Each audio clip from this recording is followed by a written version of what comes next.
All right, we got a lot of information to cover today. We got a lot of ground to cover, a lot of important stuff. But this is coming in. This is fresh, hot off the presses. Apparently, now we here at the Steam Gentlemen, we really like to think of ourselves as in the know. We think that we are on the cusp and we are on the cutting edge, and we know what's going on out there in the world of pop culture and social commentary. But it appears we were led astray, and we might have had some warning about this. There was a 1023B generated for this, but apparently it was Russian intelligence that was leading us astray on the matter of Madame Web. We were told it was going to be well received. We were told this was going to be Sony No one told us that.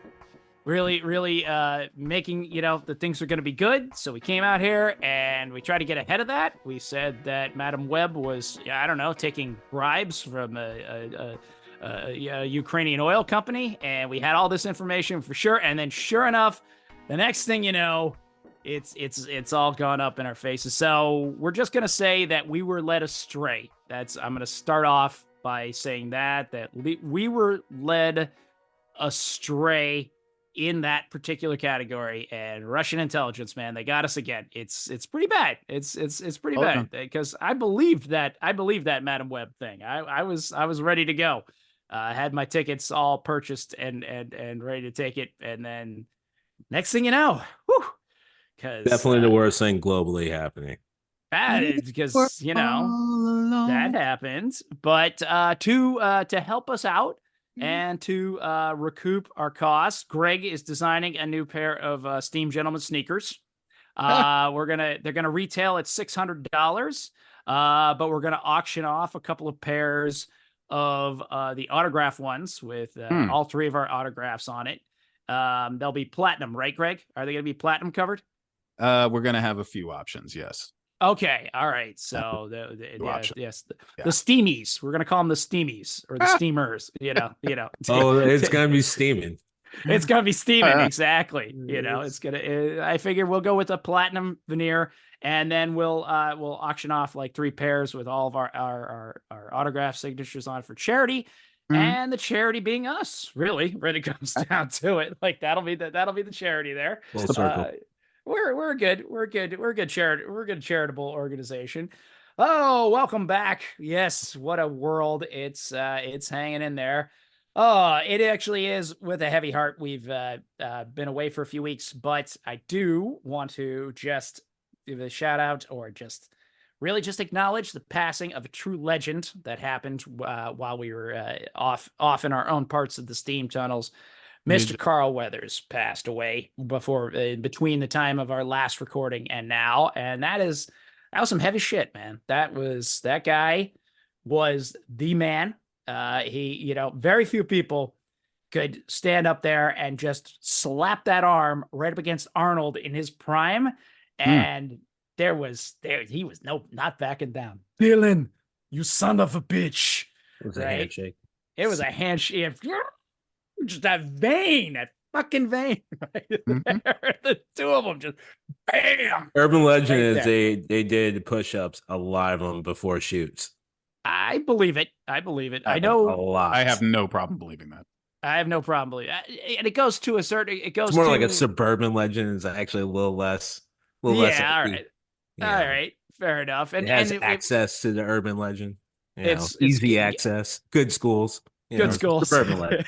Suburban legend. There you go. You don't get pulled over as much there. It's just, it's all about other details. But they don't live there. That's it. No. It's like South Bedrock, really. When we go back to it, it really is a little bit like South Bedrock. But taking it to Arnold, not to Carl Weathers, but in Pumping Iron, before they go out on stage, they do a bunch of light reps and push-ups, and just to get the pump on. So maybe that's where you got it from. That's probably it, I believe. Where you got it from. But yeah, Carl Weathers, man, Apollo Creed himself. I mean, going full circle from the villain in the first 2 films to the hero, to dying. Depends on what household you're in. All right, fair enough. Yes, exactly. But he's just, was just such a such a beast at all those films. And I cried when Apollo Creed died, 110%. I was like, oh my God. Like, even though I knew that was happening. I knew that was happening going into the movie. I'm like, oh God. Oh, Oh, the damn towel. Look who's Madam Web now. There you go. You know, it was some hard stuff to watch. I loved watching him come into Star Wars, as Grief Karga. That was awesome. I love the evolution of that character to the point in his last season he actually had 2 small droids carrying his cape for him like a train. I'm like, that was some badass shit right there. So, all right, Carl, if you can hear us wherever you're at, one love. fairly well. Yep, a long time ago, galaxy far, far away. I'll let the other esteemed gentleman on the panel. Okay, I was wondering in Black history if the 2 black guys get to talk about Carl Weathers. Nah, come on now, come on now. Why would we want to do that? Well, that was a voice of the one, the only, the 3 of clubs himself, Rashawn Smith. How you doing today? What do you do? How do you do? Happy to be with all of you. I will not take Mr. Star Child's fire. I feel like he, like I normally do, I feel like he was about to say something, so I'll hold off on my Carl Weathers fastest tribute. All right. It was a beautiful time. You know, he popped up in a time when it was still absolutely the perfect time to be unapologetically black. And watching him, I was a little boy. I was watching it on TV. We didn't have cable. And I'm watching him, and he is saying how he wants his next fight to go. He's like, I need an Italian. Yeah, an Italian rhymes with stallion. Oh, shit, I rhyme. And just the play on not only, obviously, Muhammad Ali, but also just black people running shit. You know what I mean? Like, just an unapologetic character. But the thing is, as the series went on, like, he developed. And so, yeah, I mean, he was never a sidekick. Like, he was never a secondary character. Like, it felt like, so like when they came out with the Creed movies, you didn't even really mind because it was like, yeah, Apollo felt like a character. And definitely by the 3rd one, it was throw the damn towel. You know what I mean? Like, he was absolutely like somebody that you were rooting for, and somebody who, when he died, spoiler alert, when he died, if you haven't seen Rocky IV, you haven't seen Rocky IV, but when he died, it was like, oh my God, is this series over? You had that thought. Because Apollo's gone. If Apollo's gone, why the fuck make any more Rocky movies? And I mean, just up until then, like, he just, you know, as an actor, he got in where he fit in, and he was absolutely brilliant. I can't remember the movie he was in with the LARPers. If one of you can find the title of that, it would be fantastic. Actually, I think I told Josh to watch this movie. Yeah, I got to see this movie then. I'm not sure if I've I'm not sure if I've seen this, but the one I always love, I just love the fact that it, and of course the song comes from it, is when in Rocky 3, when he's got to take him back to his gym, takes him back to his gym, right? And he's got all these young kids, and he's like, you see that, Rocky? Like, this is what you had. The eye of the tiger, right? You know, it's just, they're all so hungry. So hungry. And Rocky 3, they do a good job of setting up that character who's gotten just a little too comfortable in a world that is not going to allow you to be comfortable. So, right, he is just, you know, and they got to get everything there. That Mr. T too is the bad guy. So it's called. I'm looking it up now. And I remember this, but it was called the Sasquatch Gang. Yep, told Joshua. I did not know that he was in a remake of the Defiant Ones. So shit, to see that shit. Yeah, okay, I got to. All right, okay. And he was in Friday Foster with Pam Grier, and I forgot about that one. And we can never forget the one, the only Action Jackson. I mean, if you have not seen that film, I need you to stop. My Easter egg. Oh, stop! I need you to stop right now. Go out and rent Action Jackson, so whatever it takes. Whatever, I don't know if it's still on VHS. If anybody knows what that is anymore, it's still on VHS. All right, how about if you still have a machine that can play VHS? Hey, hey, vinyl's had a huge resurgence. That's all I'm saying. Yeah, Craig VHS one. Nelson as the racist white dude. Oh, it's just Craig T. Nelson. Oh, Craig it is. Nelson was in that shit. Yeah. Oh, everything. Yeah. He Is that who's the girl? Who's his love interest in that? sexy. That was Is that Vanity? yeah.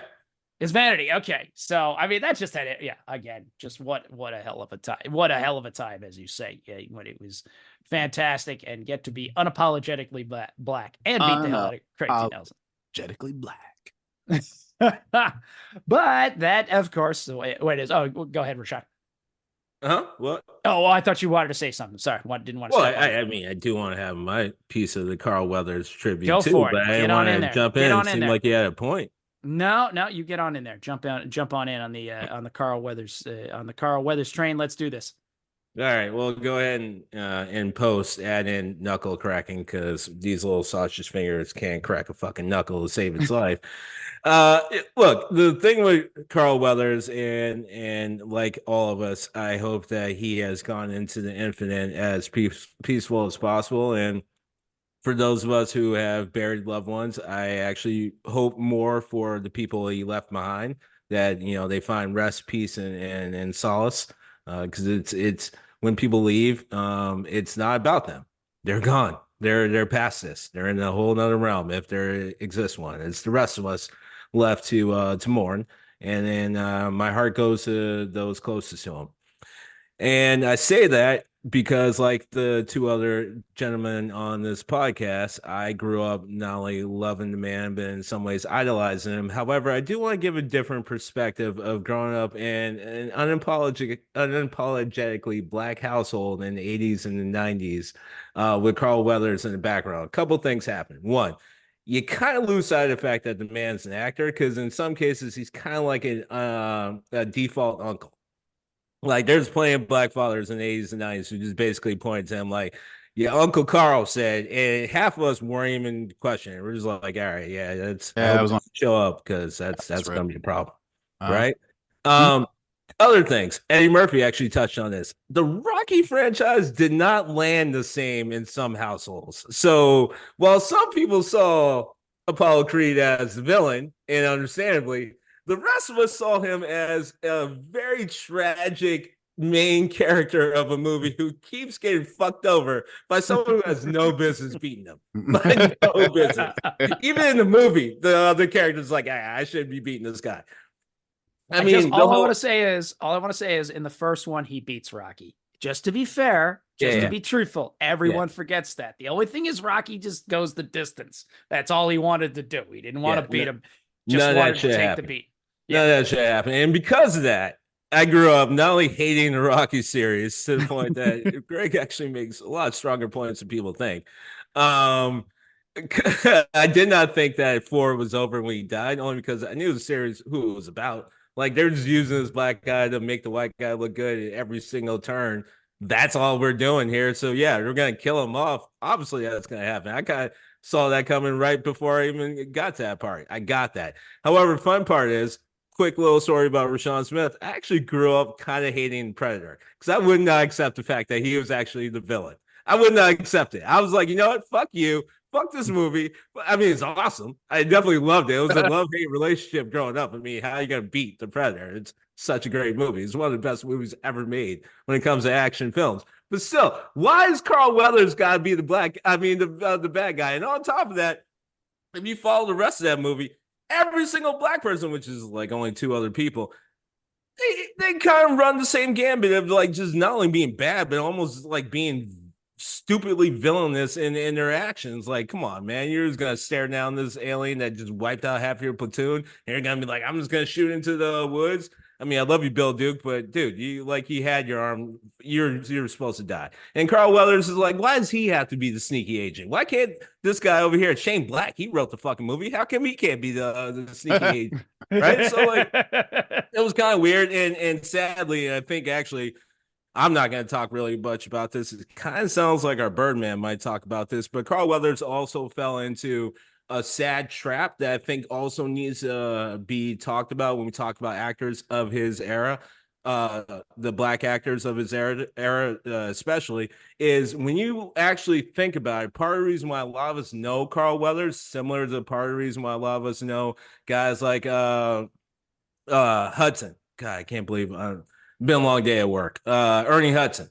Is Oh, yeah. because unfortunately, while a lot of their coworkers from other movies that are iconic in the 80s got better roles in the 90s and 2000s and were able to sustain themselves off of fewer roles, guys like Carl Weathers, guys like Ernie Hudson, a few other people that we're probably going to talk about, had to sustain their living by going into a lot of fucking horrible projects. We come to love them because of cult classics and loving different genres and all this. But unfortunately, if you actually break down the man's career, similar to other people who fell into, unfortunately, this Hollywood racist trap, he should have been way more known. As I say, guys, flowers with, some of the projects they had towards the end. Do I blame Gronkowski for his death? No, but I'm also not blaming him. But at least he was getting, the projects that we talked about with Star Wars, a couple other things that are down the pipeline. He definitely was able to make a voice for himself in voice acting as well, which also helped sustain, his livelihood. But when we talk about people like Carl Weathers, I hope that we also spend time to reflect the fact that part of the reason why we were able to see him in all these shit ass movies that became cult classic only because we love them so much for their flaws is because of the fucked up situation these individuals fell into, not getting the opportunities like their coworkers, even when many times they outshined them. Well, that is a perfect introduction. That's what his passing inspired in us and our little textversations that we have in between shows. And that puts it all right there. Really, that era of films where we got to know all these black actors, we have all these beloved roles that we just talked about one man here. We're going to talk about a lot more. But yeah, there was this trope, there was this stereotype, there was, as you say, the trap that they were put in their careers, that it was often as not, right? There's how many black actors got their starts off playing criminals, right? As some kind of just random, street criminal number one, or what was Leon. Yes, there we go. Yeah, clean. Yeah. Yeah. And I am Hollywood Shuffle. Who did the movie Hollywood Shuffle? I'm just Oh, Robert Townsend. Robert Townsend. Thank you. Just couldn't pull his name up, but Jamal. yes, as he Jamal, right? As he put it in that scene where he goes, "Black acting school," right? Right? Yeah, it's like the massa didn't treat me so bad, right? It's like we can talk about the 3 roles he can get as a black actor, but yet here we are looking back on him. So we don't talk enough about Robert Townsend, by the way. Another one for sure, absolutely, another guy that you could 100% put in Tyrone there, that we did not give anywhere near enough credit for in going on, and as we were trying to set that up. So fact is, we wanted to go through that, maybe peruse on the career, maybe mull on it a little bit about that, and actors who were put in the blackground, such as it was. So with that, I want to give it back over to the man, the myth, the legend himself, the star child. I want him to be unapologetically black. I need our listeners to understand that was all Josh Fink. That was all the Birdman. He came up with that term, and that's part of the reason why we love him. In all fairness, genius for genius. In all fairness, that was one of my film teachers in Emerson, who was on the show that I'll talk about later. And because it's shot here in Boston, and he referred to himself. He said, "Yeah, they'd put us there. We were in the blackground," as he put it, just to sort of put a little extra in there. So can't take full credit. Don't want to be that guy again. Don't want to be the white guy taking credit again. So let's not do that, but let's give it over to the star child himself, the man, the myth, the legend. Greg, take it away. Talk about it. Here's the thing about black people.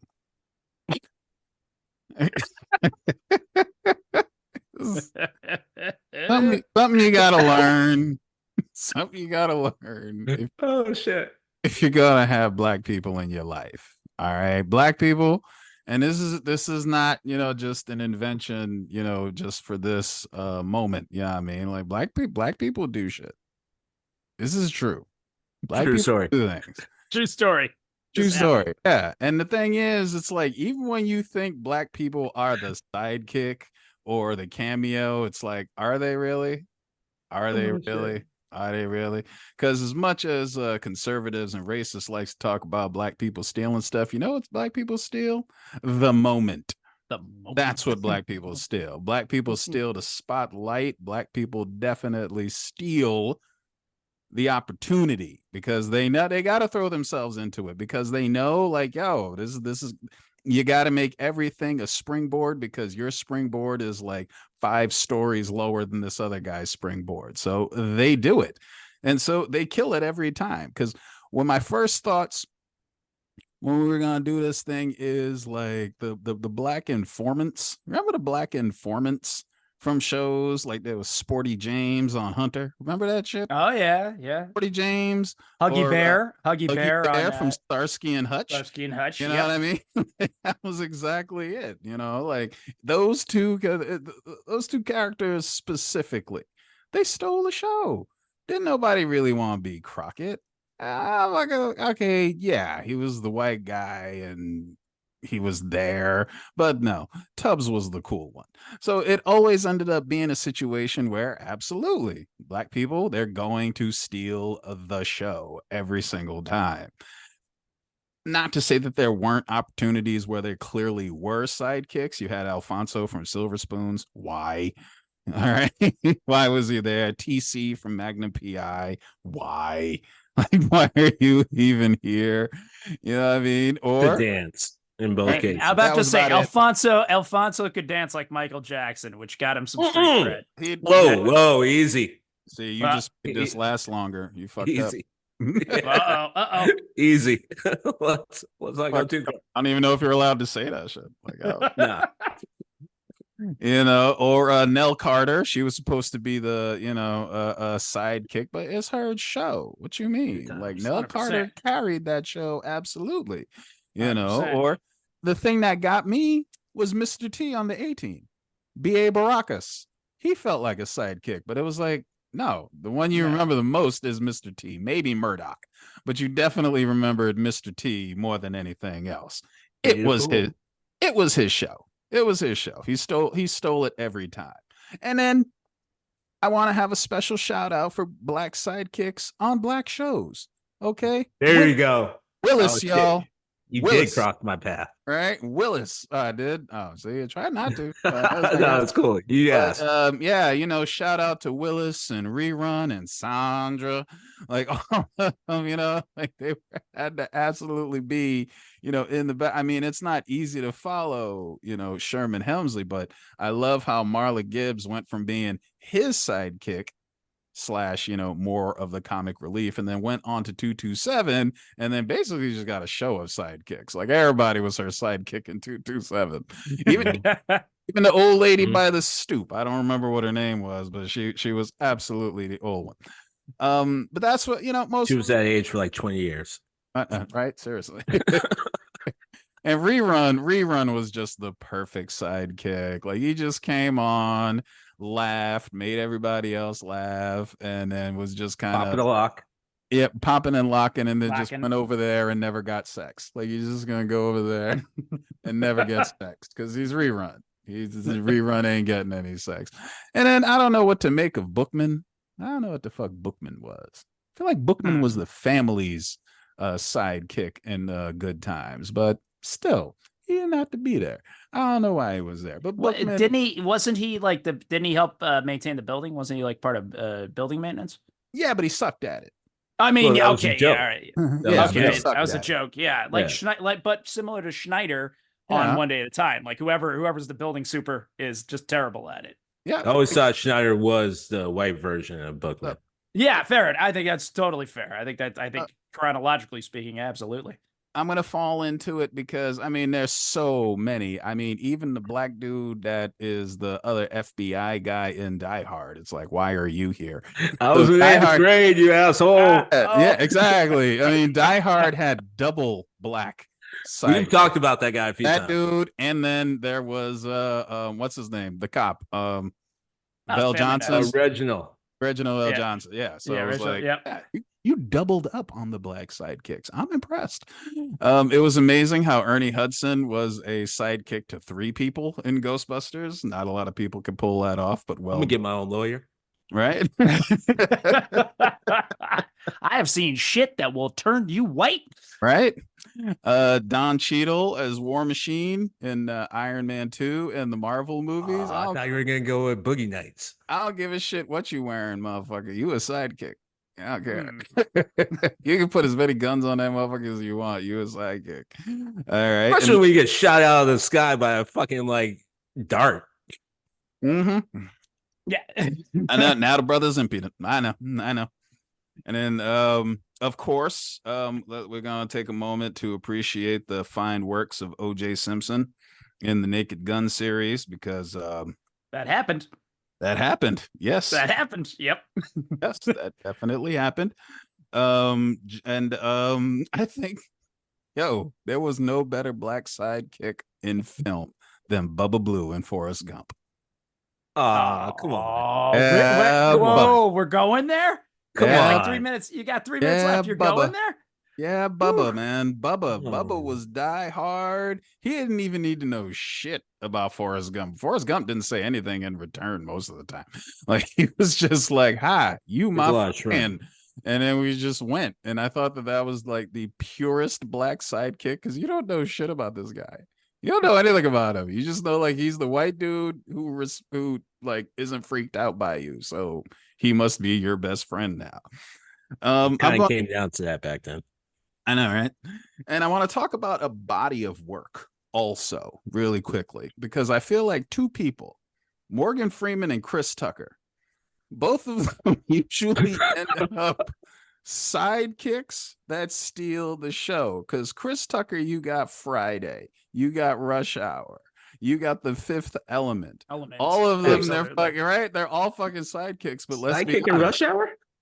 Yeah, I'd say so. I mean, Jackie Chan had the longer career, and you really wanted to see his kung fu shit. I mean, it was really just, you threw in Chris Tucker because he was American and loud. I mean, I was like, going for him. But rightfully so, Samuel L. Jackson pointed out the success of Rush Hour was because of Chris Tucker. Absolutely.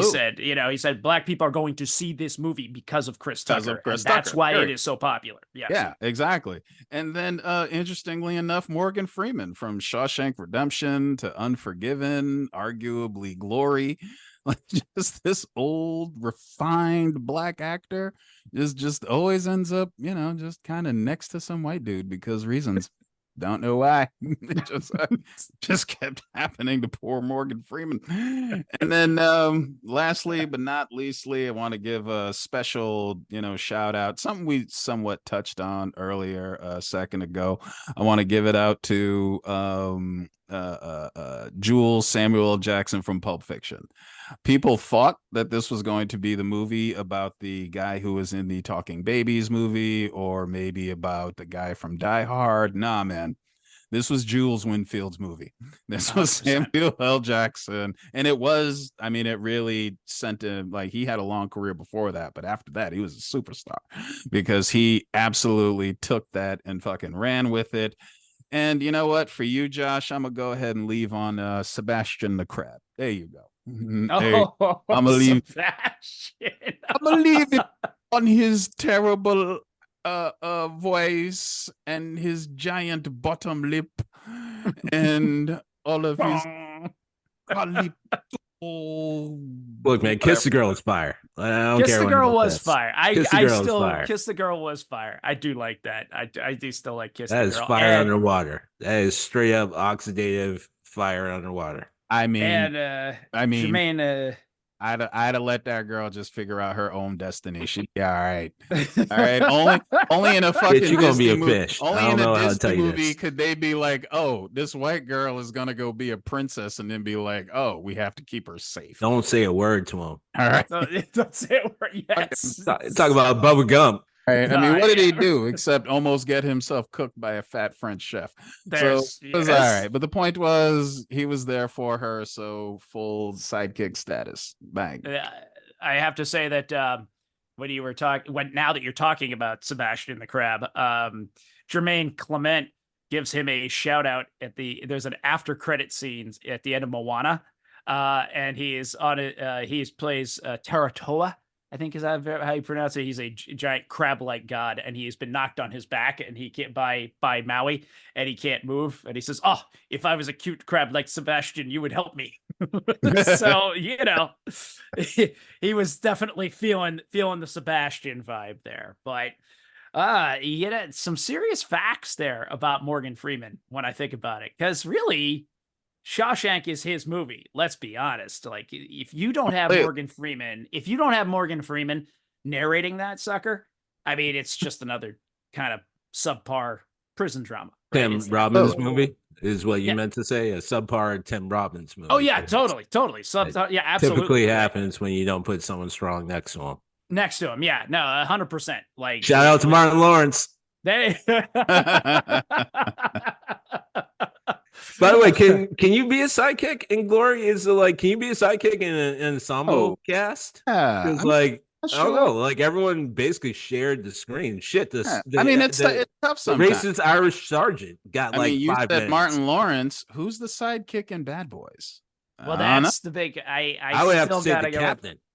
Okay. I think like Martin and Will share like most of it, and then they like give Joe what's his name, Papagiano, whatever, whoever plays, you know what the fuck I'm talking about. I love the guy. I just always forget his last name. The guy who plays the captain. He's kind of like, and then Tia Leone in the first one was kind of like the sidekick. So a little bit, kind of, yeah. It was kind of split between them, and then like they kind of did like the Lethal Weapon thing where like they try to flush out the other officers just a little bit. So like when they die, you're a little upset. Yeah. You know, Lethal Weapon pulled it off fairly well. I don't know how Bad Boys did. It was kind of like, I mean, Lethal Weapon 2, like, you know, the guy comes through, they kill every fucking body. Right? That's what I'm saying. Like, they set you up. Yeah. So by the time they die in 2, you're kind of like, all right, that sucks. Which, by the way, again, one of the guys we've talked about, and we haven't even said his name, has already showed up in 2 different movies randomly that we've talked about. All right. He's in Lethal Weapon, and he dies in Lethal Weapon 2, and he's also in one of the movies we already talked about. Okay. All right. Well, I brought him up a few times on TSG. We'll keep that subject hot there for you. And now that I'm gonna step up to the plate, take my turn at bat here. Being the white guy here during Black History Month, I wanted to talk about. There's I got to bring it back to the all important thing that always comes up first thing in Black History, and that is Star Trek, because that's always top of everybody's always the list. First thing in Black History. Always the first thing in Black History Month. That is a candle we light. I'm just saying that often there's a question asked in Star Trek, which is Kirk or Picard. I mean, that's not an uncommon thing to hear, especially at a nerd, a gathering of nerds. Who do you prefer? What are you going on? Exactly. But I just want to say and just step on up that I'm 100% in your household there, Rashad, that the answer is unequivocally, unapologetically Cisco. Right? If that is not your first answer when it comes to who your captain is, okay? So then I'm sorry. You've got a bad idea of what's actually going to happen to you in Starfleet, and you're probably going to die, okay? Because Cisco kept people alive. Cisco helped people out. And that brings me to the man I really want to highlight in all of this, who, in my opinion, started off as a sidekick, because he quite literally was. And that's Avery Brooks, who is a fantastic actor in his own right. And just absolutely, you want to talk about stealing the show, stealing the scene. I first became familiar with his work watching a favorite show that was actually shot here in Boston, which just came out in 84, 85. And that was a big deal because the movies never shot here back then. Nowadays, you got a lot more going on. Thank you, Ben Affleck and Matt Damon with the Dunk Kings. We appreciate that going on with the Dunk Kings ad, but bringing more film crews to town. And yes, it is debatable if you'll be allowed back in Boston after that little debacle that we just saw going on.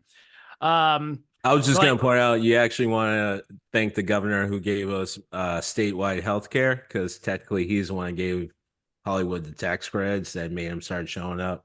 and he was the second one. Before that was Bill Weld. So both Republicans gave him the tax credits to help I was get doing the my show. best to keep some information out, but yeah, all right. Yeah, exactly. That's just it. And Romney himself, yeah, with that and the tax credit. But nevertheless, this was a big deal. There was a film crew going on in Boston, and they were actually shot here on the streets of Boston. And it was based on a popular series of books, a series of books that I have read the entirety of growing up by Robert B. Parker. It was the Spencer series, and the show was called Spencer for Hire. Now, in that series, it's quite integral that Spencer is a former boxer, former cop.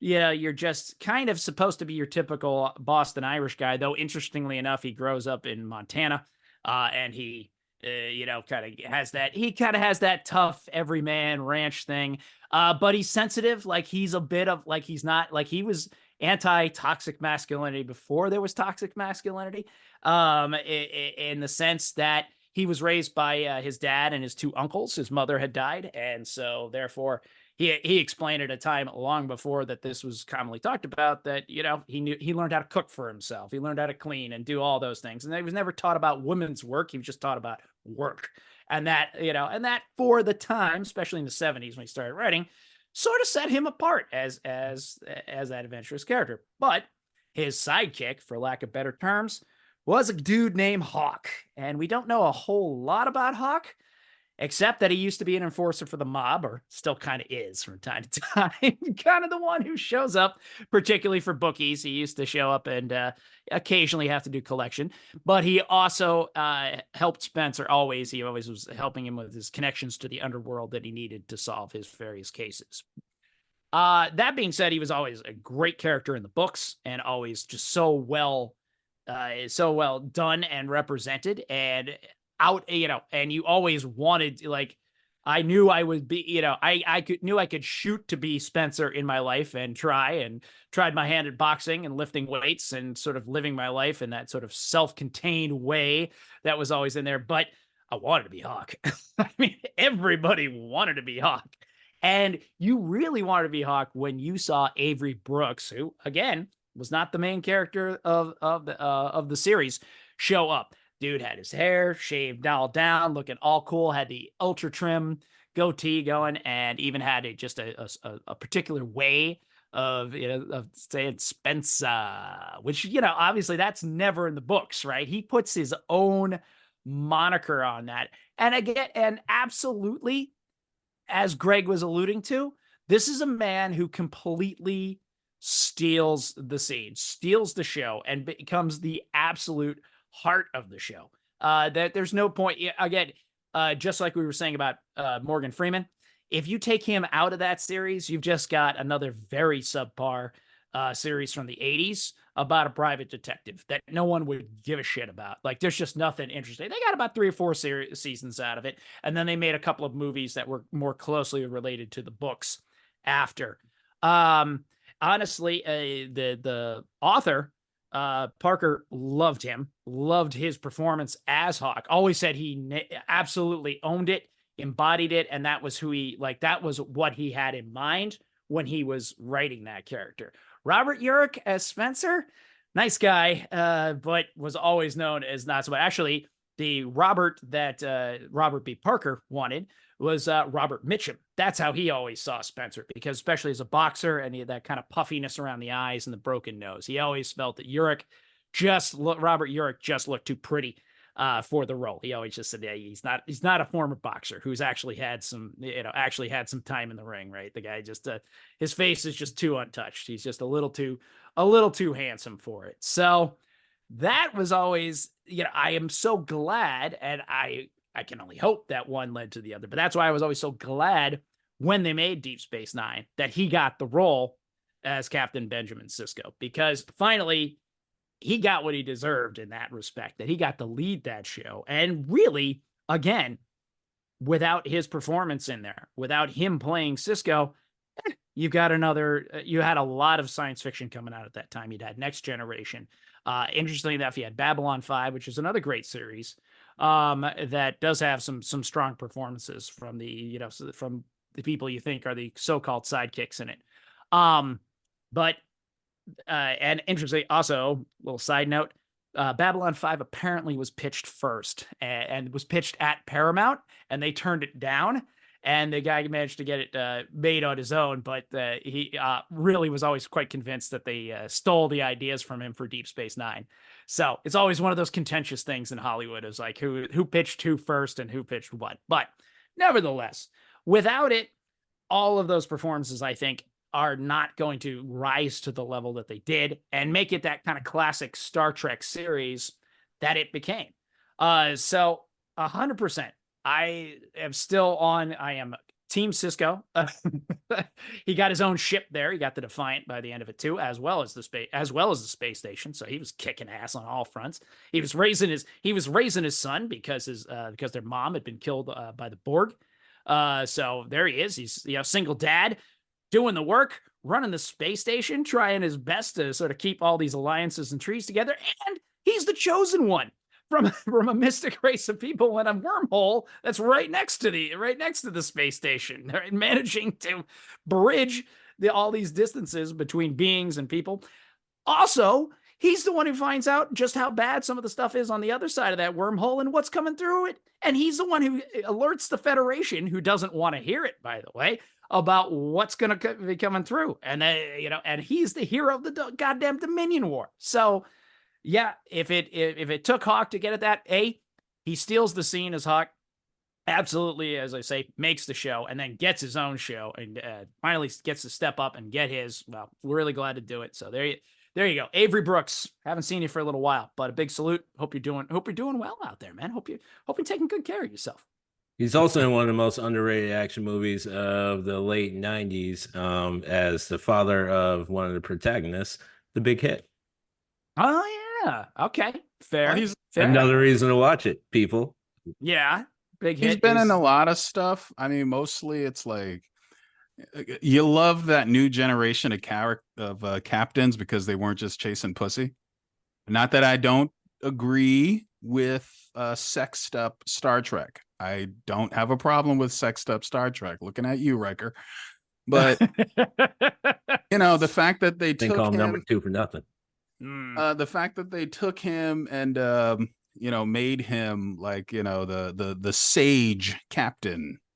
I really liked that. And as far as when he was when he was Hawk, it was Spencer. Spencer for Hire. I mean, the man was just smooth as shit. I mean, that was really it. Yeah. You know what I mean? Like, so it's like it almost didn't matter, because you just didn't want them to do like a turn where he was like a Huggy Bear kind of black character, and they never did.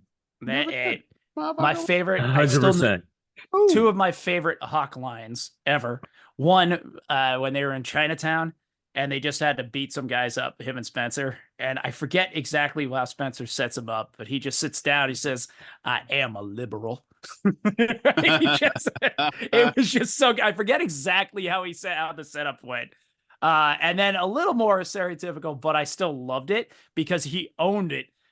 They were on a case where they're up in Gloucester, actually, and they're going on and they're guarding some fishing boats, and some guy's about to walk on without permission from Hawk. The guy's like starting to go. He goes, "You may walk on vertical, but you'll leave horizontal." So,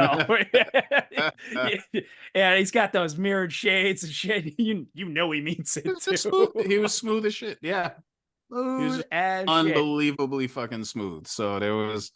I mean, the fact that, I can't even think of a character that he played that did not live up to Avery Brooks's talent. Yeah, God bless him. The dad and Big Hit. Dad and Big Hit. Just all right.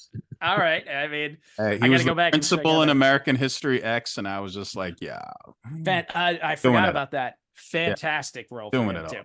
Yes, fantastic role for him. Doing it absolutely, 100% owned it. So that's all right. That's my. I properly, hopefully, gave my proper respects to Carl Weathers and as well to Avery Brooks today. Brooks? Oh, yeah, I just both, just really pumping people up today. All right, there, Three Clubs. What you got for us there? What you got for us in the Blackground? What's going on? Kettlebell swinging. What I have for you is what used to happen back in the early days of PlayStation. I want to take people back to the moment where PlayStation 2 came out, and it was one of the first. Excuse me. What? Talking so much shit, even God stopped me. It was one of the first super anticipated game consoles, to the point where it was definitely one of the first consoles that people wait in line for.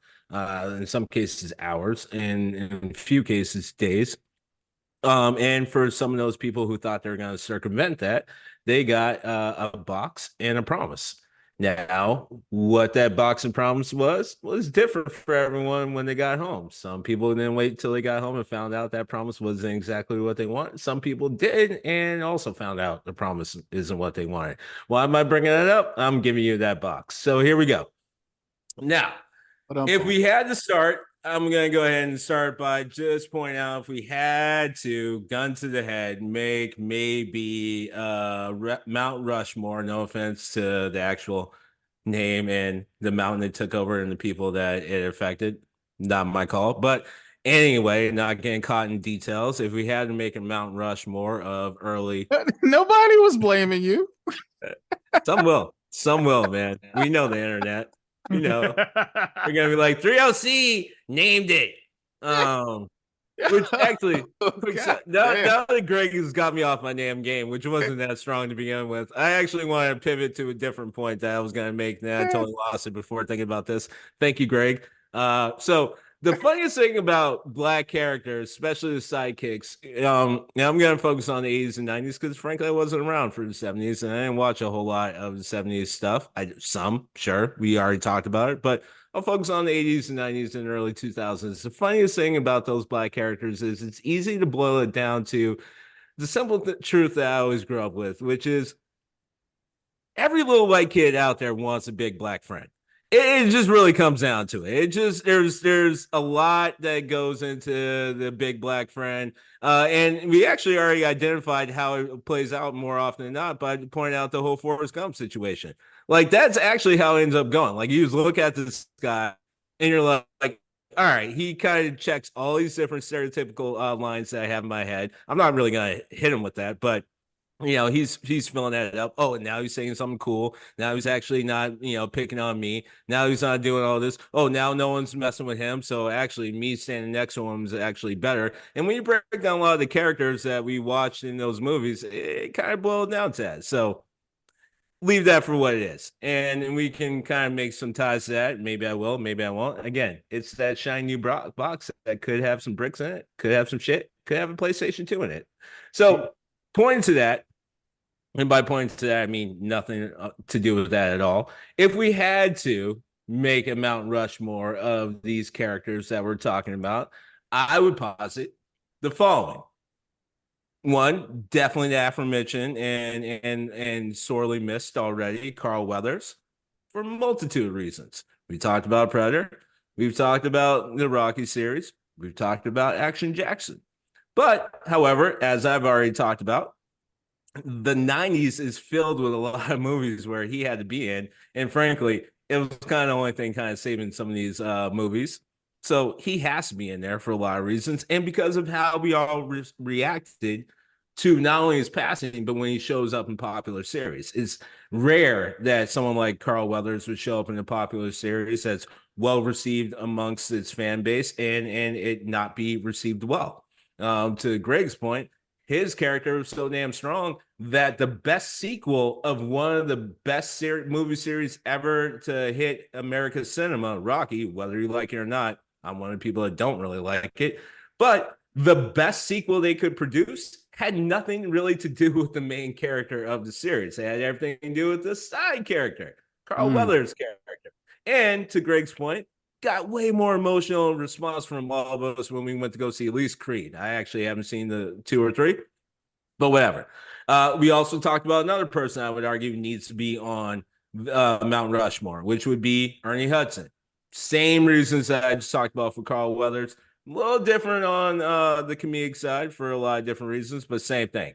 A lot of different properties that this man showed up in, a lot of different properties this man helped, a lot of different properties where, frankly, if it wasn't for him, you wouldn't even know about it. Also, a little different than Carl Weathers. Carl Weathers has a little bit of voice acting, but Ernie Hudson definitely created generations of fans by being the voices of so many different popular characters because he's that talented that he has to be on there for his movie credits and his voice acting.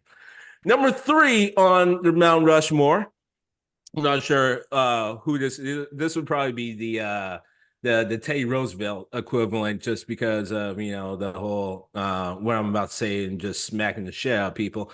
But it would have to be Lou Gossett Jr. because in the 80s and 90s, if you absolutely needed, and I do mean absolutely needed, an old black man to smack the shit out of a smart ass young white guy, Lou Gossett Jr. was the guy you're going to. Like you start there, you see how his hand's feeling, and then you work your way down the list. Because if a man could smack the shit out of someone and put them in place in about 30 seconds cinematically, if you ain't talking Lou Gossett Jr., you apparently have never seen someone get smacked into place.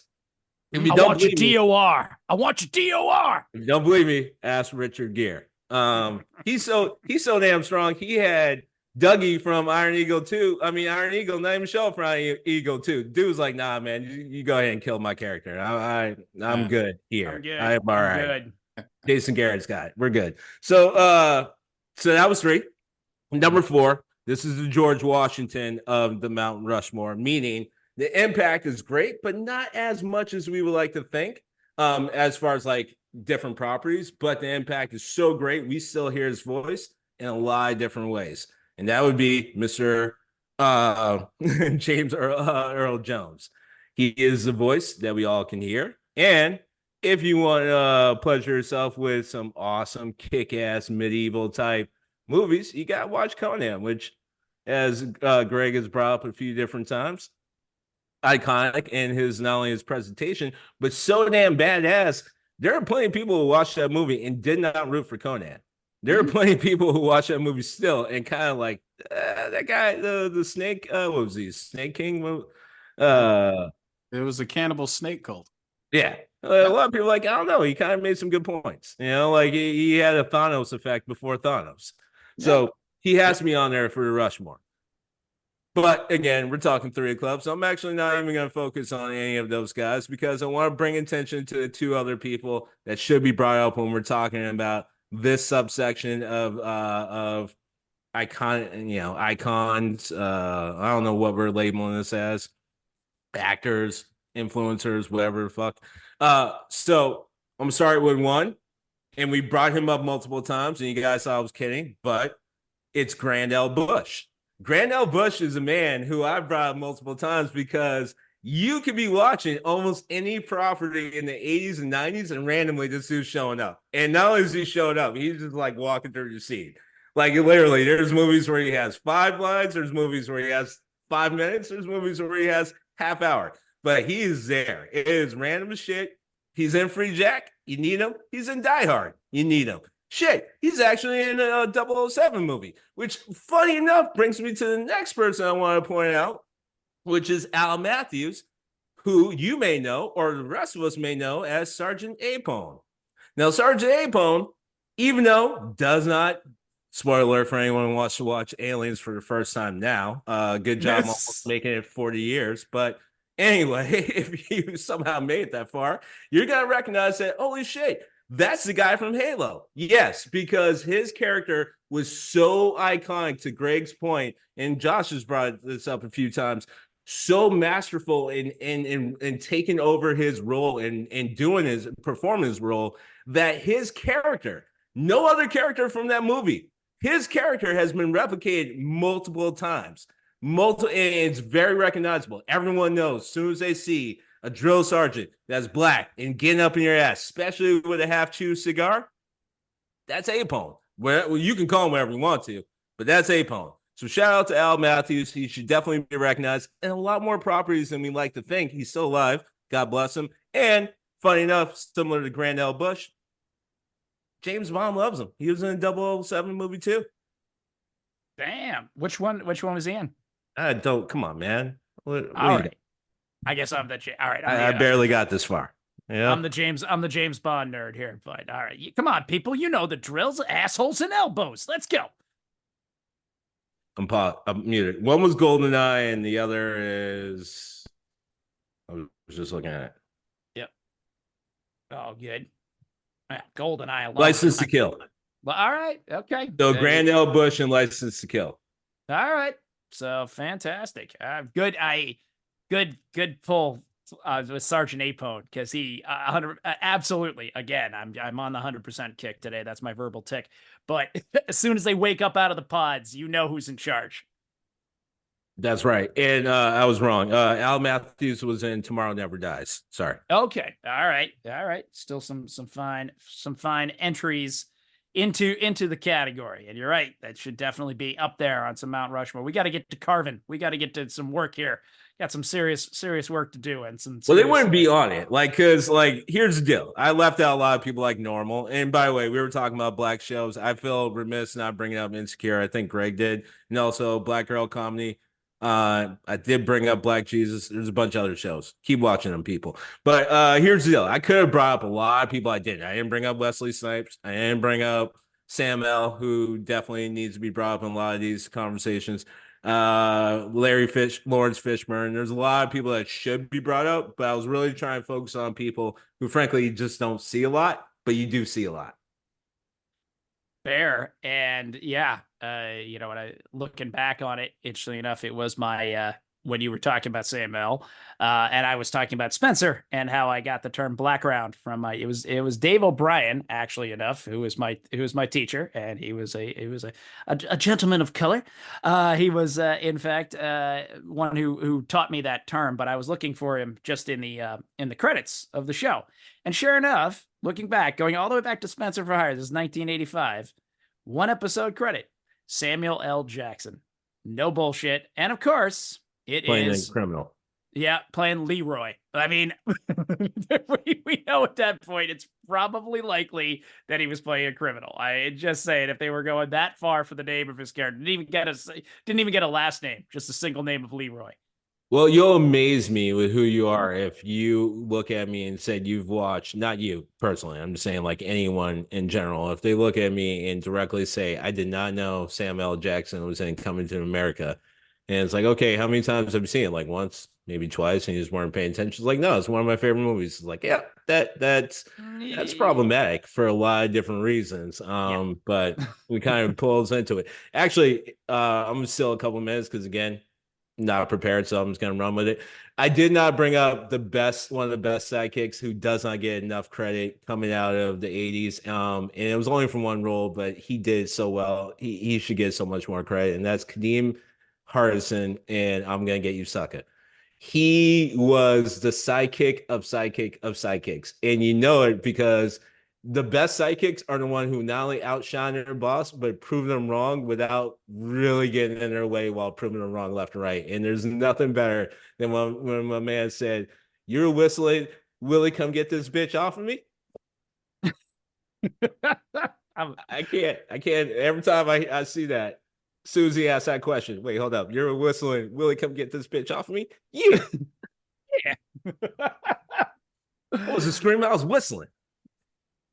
Well, and it is always, yeah, it is, and yeah, that's one that we could do a full breakdown on that film. I'm Gonna Get You Sucker is one of the most best movies ever, underrated classics ever of all times. All right, well, let's hopefully you enjoyed our little trip there, our little tribute, and also as well, just maybe we gave you some new titles to check out, some new things to go and look through. Hopefully, get off your just the Netflix recommended now and again. I mean, I got my algorithm too. It pushes its shit, particularly with those documentaries, which we're gonna get around to the Netflix documentary episode soon enough. But as as always, we hope you enjoyed it, Greg. How you doing over there? Oh, you got Everybody the mute goes going. on to like your Celtics. You're muted. No. Oh, that was low. but the Celtics are killing it. I don't have to pay attention to that. I don't. That's true. That's adorable. Still. So cute. Oh my god. Kind of like your finishes. Oh, all right. Yeah, man. You know what? I Well, think for once in a year. sidekicks, and I think for main black characters, and I think for actual black people, just don't be Jim from Huckleberry Finn, and go on and be strong. All right, fair enough. If we're wasn't talking going about black sidekicks, that's the lowest bar. Don't be Jim from Huckleberry Finn. That's the lowest bar? That's the N-word Jim. Yeah, that's the lowest bar. Am I the only one who saw Django? Nope, N-word Jim. Oh man, oh boy, N-word Jim. Like, how you gonna get lowered at N-word? First of all, it's in his name. It's in his name. It's in his given to him. It's in his name. No. I mean, it's in his name. Like, I mean, yeah, I'm gonna go with that. I'm gonna die on that hill. I'm gonna go with the guy who wept over a slave master. N-word Jim. He's Huckleberry Finn as a child. Okay, followed by Uncle Ruckus. I mean, can we just say, like, just don't be Jim. He's in the big house. That's all right, Rashawn. I know we always give you something to ponder. How you doing over there? I'm just happy that I was able to gift our listeners me going last so they can skip right past that shit. I mean, honestly, the first 2/3 of this was pretty damn good, but I encourage everyone, if you're for whatever reason listening to the end of this episode first, there's your warning. You're welcome. All right. I love you. He's being self-deprecating as per usual, but that's all right. That's what we love. Our three clubs. He's like that. He's self-deprecating, but please listen to the end of the episode so you can go and follow us on the socials. Do you even Steam Bro over on Instagram, the Steam Gentleman Podcast on Facebook, and yeah, I don't know. I guess we're out there on. Is it? I feel like I cannot name it as X. I feel like I know it's like a dead name. You gotta dead name it, bro. I'm gonna dead name X. Like, I'm sorry, I'm not respecting the pronoun of X. So horrible. It's a pronoun. It's a pronoun. So horrible. That's a total What's wrong pronoun. with you? You're canceled. Yeah. I mean, not only the fact that also the guy who bought it and changed it to X refuses to say that dead names everybody, including his own child. So, I mean, I feel like it's on. I feel like we put the ball into play there. Just saying. Also, I don't give a shit about a corporation's name because they're not people, regardless of where don't tell that to the Supreme Court. Thinks. Yeah, exactly. Right? Dead name the shit out of the corporation. I think I'm with you on that. So yes, make sure to follow us on all that. Rate and review us on iTunes. Listen to us, chat us up, talk to us, talk us up to all your friends. You buy the merch. Greg just came out with a great new design. I'm loving that new design you've been showing us, man. Absolutely. I'll probably loving it. Either tomorrow or then Saturday. I mean, there's some copyright infringement that I wanted to talk to Greg about that for one of those characters. Hey now, easy now. Just, a little too soon. I mean, what you talking about? Exactly. Hey, we're all good. Hey, Mickey Mouse is in the public domain now. At least Steamboat Willie Mickey anyway. But that's just, it's all there. If Disney can't touch us, we're good. That's the important part. That's always where we need to be at. But well, I hope everyone makes it to the next time we record with Madam Web being so horrible, because that clearly is heaven shattering for some people who haven't even seen it. But yes, including myself. But all I'm saying is I was misled by the Russians. That's 100%. But all right, before we come back to it, all right, we had that was my fault. Oh yeah. Oh, did you clearly you pissed him off there. We lost Greg. I don't know what happened. Greg down. Greg down. It happened. He's gone. All right there. But Rashawn, since you're the one left with me, what you doing for the rest of the week, man? Oh, we're doing that? Yeah, try to make it to the next week.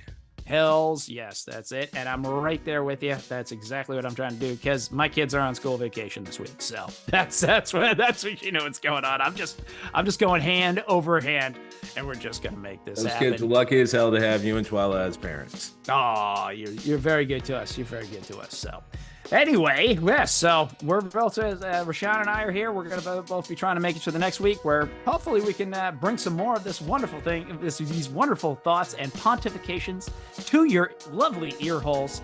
In the meantime, it is Josh, the Birdman, saying keep your heat up and keep your head of steam on.